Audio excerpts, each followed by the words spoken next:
മണിവേലിക്കടവിൽ അശാസ്ത്രീയമായി നടന്നുവരുന്ന ഡ്രഡ്ജിംഗ് അടിയന്തരമായി നിർത്തിവെക്കാൻ ഉത്തരവിടണമെന്ന് രമേശ് ചെന്നിത്തല എം.എൽ.എ. ജില്ലാ കളക്ടറോട് ആവശ്യപ്പെട്ടു.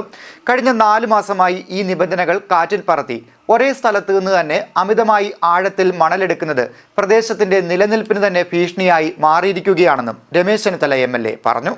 കായംകുളം മണിവേലിക്കടവിൽ അശാസ്ത്രീയമായി നടന്നുവരുന്ന ഡ്രഡ്ജിംഗ് അടിയന്തരമായി നിർത്തിവെക്കാൻ ഉത്തരവിടണമെന്ന് രമേശ് ചെന്നിത്തല എം.എൽ.എ. ആവശ്യപ്പെട്ടു. ജില്ലാ കളക്ടറോടാണ് ആവശ്യം ഉന്നയിച്ചിരിക്കുന്നത്.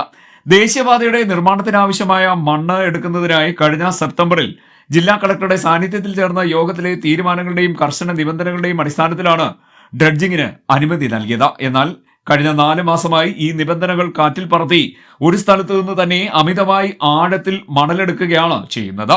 ഇത് പ്രദേശത്തിന്റെ നിലനിൽപ്പിന് തന്നെ ഭീഷണിയായി മാറിയിരിക്കുന്നു. അശാസ്ത്രീയമായ ഖനനത്തിനെതിരെ നാട്ടുകാർ മണൽ ലോറികൾ തടയുന്ന സാഹചര്യവും ഉണ്ടായി. ശക്തമായ എതിർപ്പിനെ തുടർന്ന് നിലവിൽ ഖനനം നിർത്തിവെപ്പിച്ചിരിക്കുകയാണ്. പ്രദേശവാസികൾ മണൽ ഖനനം അനുവദിക്കാത്ത സാഹചര്യത്തിൽ ജനങ്ങളുടെ ആശങ്ക പരിഗണിച്ച് ഡ്രഡ്ജിംഗ് പൂർണ്ണമായും ഉപേക്ഷിക്കാൻ ജില്ലാ ഭരണകൂടം തയ്യാറാകണമെന്നും ഇക്കാര്യത്തിൽ അടിയന്തര ഉത്തരവിറക്കണമെന്നും രമേശ് ചെന്നിത്തല ആവശ്യപ്പെട്ടു.